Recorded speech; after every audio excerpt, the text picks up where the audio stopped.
विचार सार परमामम् आद्यं जगत व्यापिनीं वीणा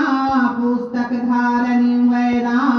जायान्धा करापाम् हस्ते स्फटिका मलिका विद्धति पद्मासने संसितां वन्दे ता परमेश्वरी भगवती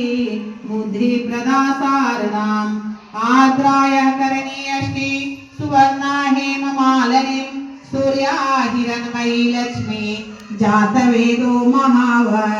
कालिका तु कलातीतां कल्याण हृदयां शिवां कल्याण जननी नित्यं कल्याणी पूज्यामः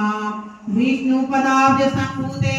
गंगेति पथगामिनी धर्मद्रवेति विख्याते पापं मेह जहानवी पुष्करादिनी तीर्थानि गंगादः सरी तथा